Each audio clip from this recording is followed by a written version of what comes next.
203, day Sunday. Woke up this morning, got to listening to the Bible, listen to my sermons. Man, I watched probably at least 2, 3 hours of sermons this morning. Had a big breakfast, had some time to sit down, talk to my son, and then had a day out. Went out, got some pizza, hung out, went around to the store, just me and him, just riding around. Really enjoyed that. Got back to the house, did wash some clothes, did some things around the house, some cleaning up. Really enjoyed that. Wrote in my journal just one word. I just wrote one word for next week. Because that's what we're supposed to do on Sunday. We're supposed to plan for the next week, reflect on what we done last week. Just went, still trying to get back in that groove. Seemed like hadn't got my energy back up the way that I want to. So last month at work was a very strenuous last 2 or 3 weeks. So this first couple of weeks, so I'm gonna make sure I put in some rest, institute some plans where I can get more rest. I think we on a roll between me and my wife, just getting in and resting. But one of the things that did kind of stick out to me, one word that I wrote down in my journal was delegate and execute. Delegate and execute. I didn't get a chance to pull out my 411, but I did pull out my fresh 66-day challenge. It's not up here, it is on the refrigerator, and that's why I mark my X's off and they bring it down. Let's see. 1, 2, 3. That was just 99 right there. So that was 99. So yeah, I'm on 203. So looking forward to next week. Man, I had some major setbacks. One of the things I did feel myself kind of very upset. And it was trivial. It's all trivial, right? Cause I got off work. This was Saturday. Got home early. My wife was cleaning up, so they kind of threw a monkey wrench in what I thought I was gonna be doing. I thought that I was gonna come home, we sit out, get home a little early, go out on the back deck, relax. No, she's in a mad frenzy cleaning up, so I had to get out of the way. But as I was sitting, I said, you know what? While she doing that, it's new month. Let me go ahead and make one of my favorite cakes, right? But it's one element of the cake, the icing can never get this icing right.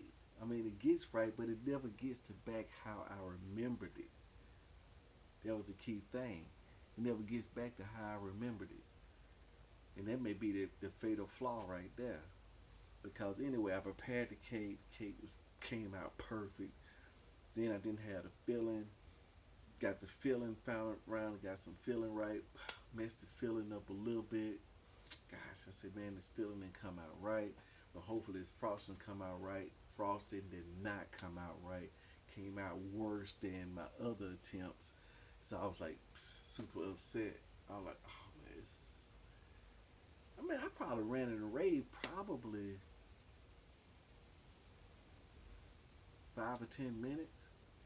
And then that wind gonna be high, man. I may need to sit my wife plants down. I may need to sit them on the deck. I don't think they're gonna blow off that table. That table's pretty sturdy. It's got a lot of plants on that table. So anyway, but I was upset, man. Probably got a good 10 minutes, and then I realized why I was so upset. Because I was tired. It wasn't my best. I was super tired. At one point, I had made a rule that late at night I'm not gonna make any major decisions, try to do any major kind of projects, because when you're tired, you're irritable, and you get upset, and you do things and say things that you don't want to say. And when you rested and energized, so I was tired, upset, but my daughter came in and tasted it. Oh man, it's the best one ever. So yeah, you know, right? And at the end of the day, it's my favorite guy. I didn't even want to eat it because it wasn't right. Didn't seem something in my mind. See, here's the deal. I get something in my mind as far as in a stronghold. Once you get an idea in your head and you've already made a decision, it's hard to go back on it, man. It becomes a stronghold, even though it don't make sense. Classic example. Me and my daughters, we was listening at. We said, "Oh man, my boy Grant Cardone, man, he he nailed that challenge, man. He didn't even spend his $100." And my youngest daughter said, "Yeah, he spent some of that $100." I said, "When?" She said, "I remember him saying, hey, I don't want to spend any of this $100."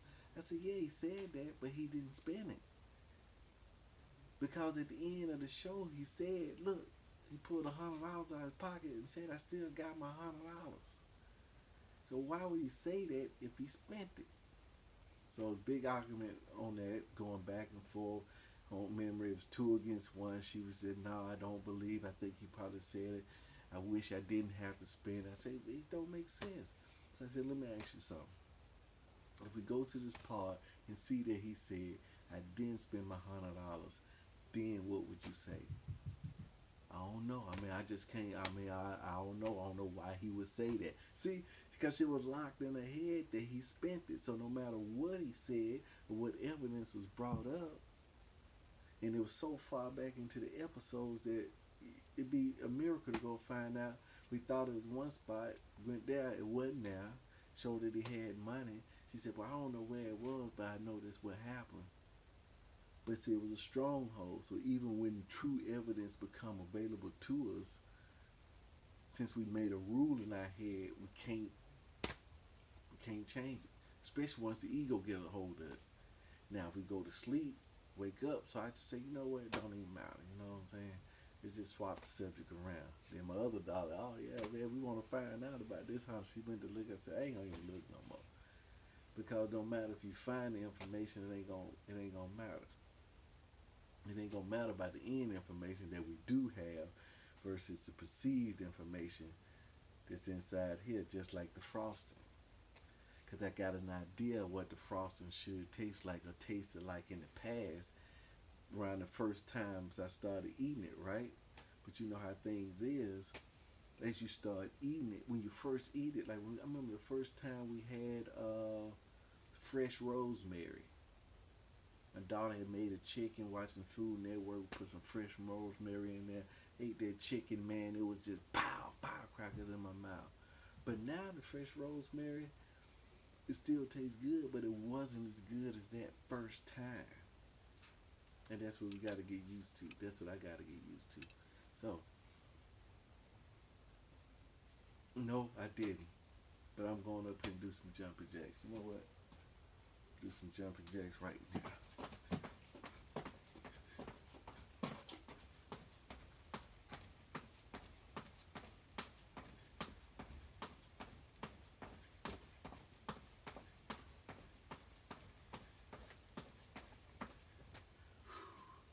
Now, like I say, I'm exercising every day. Because I didn't do anything earlier. I had some big plans, but I didn't do anything. And we're thinking about installing a car stereo system in my son's car as well, too. So,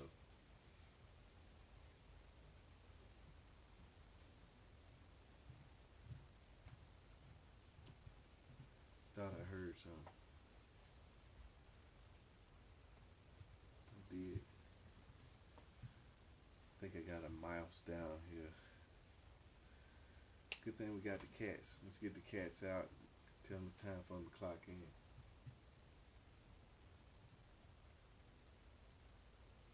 I sure hear something squeaking.